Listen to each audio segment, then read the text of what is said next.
اعوذ باللہ من الشیطان الرجیم بسم اللہ الرحمن الرحیم۔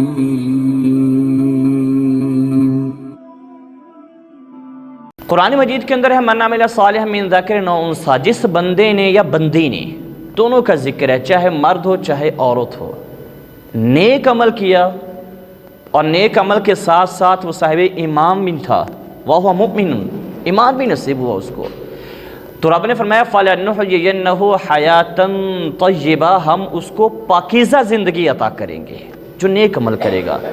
نیک عمل کے ساتھ ساتھ کیا کرے گا جی؟ ایمان بھی اسے نصیب ہوگا، تو اللہ تبارک و تعالیٰ نے فرمایا کہ ہم اس کو پاکیزہ زندگی عطا کریں گے۔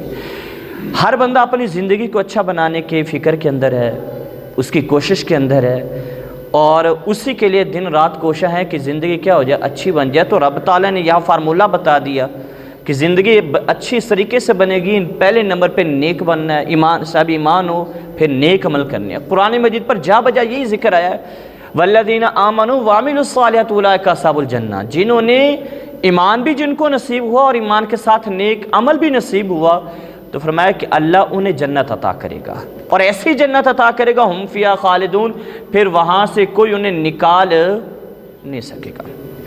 یہ ایک بات ہے۔ اور دوسرے مقام پر رب نے کیا فرمایا؟ من اعرض عن ذکری فإن له معیشۃ ضنکا، رب نے فرمایا کہ جس بندے نے ہمارے ذکر سے منہ موڑا، جس نے ہمارے ذکر کو پیٹھ کے پیچھے پھینکا، معیشتاً ضنکا، اس کی زندگی کو ہم تنگ کر دیں گے، معیشت کو تنگ کر دیں گے، اس کے رہن سہن کو ہم کیا کر دیں گے؟ تنگ کر دیں گے۔ یہ قرآن کا فیصلہ ہے۔ اصل میں زندگی جو ہوتی ہے نا، وہ اثر پکڑتی ہے، زندگی نیکی سے بھی اثر پکڑتی ہے، گناہ سے بھی اثر پکڑتی ہے، اور یاد رکھنا کہ بندے کو جو گناہ ہوتے ہیں وہ بے چین رکھتے ہیں، بے سکون رکھتے ہیں، وہ زندگی کو تنگ کرتے ہیں گناہ، اور جو نیکی ہوتی ہے نا، نیکی وہ بندے کے اندر ایک امید کا جذبہ پیدا کرتی ہے، نیکی بندے کی زندگی کو خوشحال بناتی ہے، اور نیکی کے ذریعے سے بندہ کیا کرتا ہے جی؟ اپنی زندگی کو پرسکون طریقے سے گزار سکتا ہے۔ من اعرض عن ذکری فإن له معیشۃ ضنکا، جس بندے نے بھی اللہ تبارک و تعالیٰ کے ذکر سے منہ موڑا، تو رب نے فرمایا کہ ہم اس کو کیا کر دیں گے؟ اس کی زندگی کو تنگ کر دیں گے، سکون والی زندگی اسے نصیب نہیں ہوگی، معیشت اسے سکون والی نصیب نہیں ہوتی۔ سکون والی زندگی اللہ تبارک و تعالیٰ کی اطاعت اور فرما برداری کے اندر ہے، اللہ تبارک و تعالیٰ کی رضا میں اور نیکی کے اندر لگ جانے کے اندر بندے کو سکون ملتا ہے، اور بندے کو راحت اور چین نصیب ہوتا ہے۔ اس کے برعکس بندہ اگر گناہوں کے اندر مبتلا ہے، گناہ پر گناہ کیے جا رہا ہے، تو یاد رکھنا اللہ تبارک و تعالیٰ فوراً نہیں پکڑتا، کسی گناہ کے اوپر یہ نہیں ہوتا کہ آپ نے کیا فوراً پکڑ لیا، بلکہ رب کے سزا دینے کے 3 طریقے ہوتے ہیں، اس کے مطابق ہوتی ہے سزا۔ پہلا طریقہ تو یہ ہے کہ اللہ تبارک و تعالیٰ بندے کو متنبہ کرتا ہے، تنبیہ کرتا ہے، وارننگ دیتا ہے، اس کو وارن کرتا ہے کہ تو نے یہ کام کیا ہے، اور رب کی طرف سے ایک میسج آتا ہے، پیغام آتا ہے کہ بندے یہ تو نے ٹھیک نہیں کیا۔ اور بس اوقات ایسا ہوتا ہے کہ بندہ کسی پریشانی میں مبتلا ہوتا ہے، کسی سوچ میں، کسی فکر میں، کسی بیماری میں مبتلا ہوتا ہے، یا کسی حادثے کا شکار ہوتا ہے، تو فوراً ذہن جاتا ہے اس کی طرف کہ یار فلاں کوتاہی میں نے کی ہے جس کی وجہ سے آج کا دن یہ دیکھنا پڑ رہا ہے مجھے۔ یہ تنبیہ ہوتی ہے رب کی طرف سے، اللہ تبارک و تعالیٰ کی بارگاہ سے بندے کو متنبہ کیا جاتا ہے، بندے کو فوراً پیغام ملتا ہے کہ مجھ سے یہ گناہ ہوا تھا جس کی وجہ سے مجھے آج کا دن یہ کیا ہے دیکھنا پڑ رہا ہے۔ تو اللہ تبارک و تعالیٰ بندے کو پہلے تنبیہ کرتا ہے کہ بندے رک جائے اس کام سے۔ اور حضرت مولا علی رضی، اور بعض اوقات ایسا ہوتا ہے کہ بندے کو اللہ تبارک و تعالیٰ سزا دنیا کے اندر دے دیتا ہے، اور اس سے مولا علی رضی اللہ تعالیٰ عنہ کا جو قول ہے اس حوالے سے بڑی خوبصورت ہے، وہ بندے کے لیے ایک رہنمائی ہے، اور آقا کریم صلی اللہ تعالی وسلم کی حدیث پاک بھی ہے اس کے اندر، وہ بندے کے لیے بڑی رہنمائی ہے۔ حضرت مولا کائنات حضرت علی کرم اللہ وجہ الکریم رضی اللہ تعالی عنہ آپ فرماتے ہیں کہ اللہ تبارک و تعالی جس بندے کو دنیا میں سزا دے دے نا کسی کام کی، کسی گناہ کی، کسی نافرمانی کی، تو یاد رکھنا کہ اللہ تبارک و تعالی آخرت میں انشاءاللہ اس کے ساتھ اپنی رحمت والا معاملہ فرمائے گا۔ خیر والا معاملہ فرمائے گا۔ دنیا میں کسی عمل کی سزا مل جانا، کسی گناہ کے اوپر گرفت ہو جانا، تو یہ اللہ تبارک و تعالیٰ کی طرف سے انشاءاللہ یہ گمان ہے کہ رب اس بندے میں آخرت میں اس بندے کو اس گناہ سے، اس سزا سے کیا کر لے گا، بچا لے گا۔ جیسے مولا کائنات رضی اللہ تعالیٰ عنہ کا ہے۔ اور بندہ باز کا یہ سمجھتا ہے کہ میں اگر کسی گناہ پر کوئی ڈھیل ہو رہی ہے، وہ سمجھتا ہے کہ میرا کمال ہے، میری ہوشیاری ہے، میں تو سالہ سال سے یہ کام کیے جا رہا ہوں لیکن ایسا کوئی نقصان نہیں ہو رہا۔ تو یاد رکھنا اللہ تبارک و تعالیٰ دوسرے نمبر پر بندے کو ڈھیل دیتا ہے، مہلت دیتا ہے۔ اور بسا اوقات تو ایسا بھی ہوتا ہے کہ رب العالمین اس بندے کے اوپر نعمت کا دروازہ بھی کھول دیتا ہے اور کہتے ہیں اس کو نعمت، اور وہ سمجھتا ہے میرا کمال ہے، میری عقل کے بل بوتے کے اوپر سارا حاصل ہو رہا ہے۔ یہ نہیں ہے، بلکہ اللہ کی طرف سے تجھے آزمایا جا رہا ہے، مہلت دی جا رہی ہے۔ 15-20 سال ہو گیا تجھے، 25 سال ہو گیا تو غلط گندا دھندا کر رہا، حرام خوری میں، حرام کاری میں مبتلا ہے، اللہ کی طرف سے ابھی پکڑ نہیں آئی۔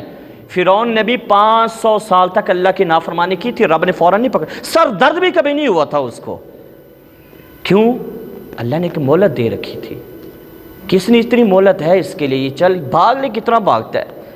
اور حضرت ابراہیم بن ادھم سے تو کسی نے کوئی جوان کہنے لگا کہ میں نے گناہ کرنا ہے تو میں تو گناہ کروں گا۔ آپ نے فرمایا 3 کام پہلے کر لے، اس کے بعد جو مرضی کرتے رہنا، مرضی کرتے رہنا۔ کیا؟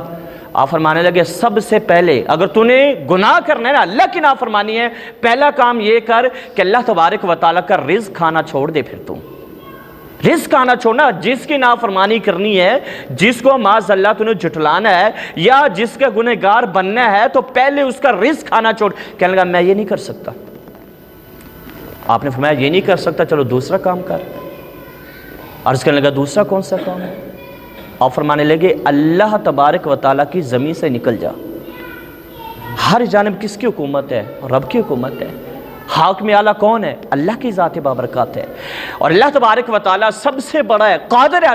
فرمایا کہ اگر تو نے گناہ کرنا ہے نا رب کا، پھر نکل کے دکھانا، اللہ کی زمین سے نکل جا، جو چاہے کرتا رہے۔ کہنے لگا میں یہ بھی نہیں کر سکتا۔ آپ نے فرمایا یہ نہیں کر سکتا، پھر اگلا کام کر۔ عرض کرنے لگا وہ کیا؟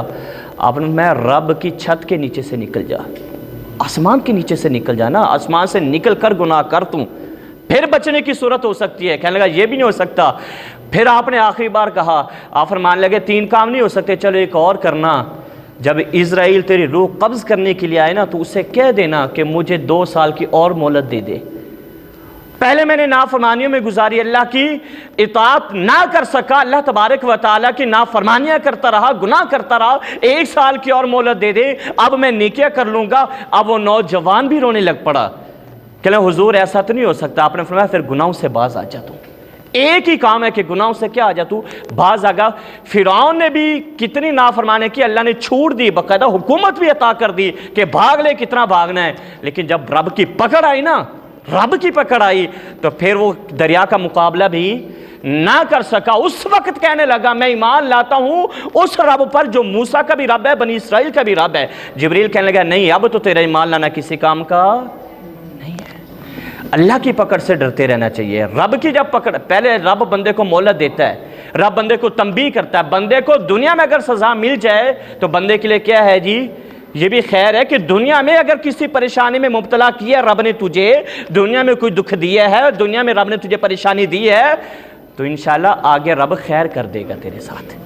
خیر یہ پیغام ہوتا ہے۔ لیکن ہم مانگتے ہیں، بالکل مانگنا چاہیے، رب سے دعا یہی مانگنی چاہیے، ربنا آتنا فی الدنیا حسنہ، مالک مجھے یہاں بھی اچھائی دے، وہاں بھی اچھائی دے۔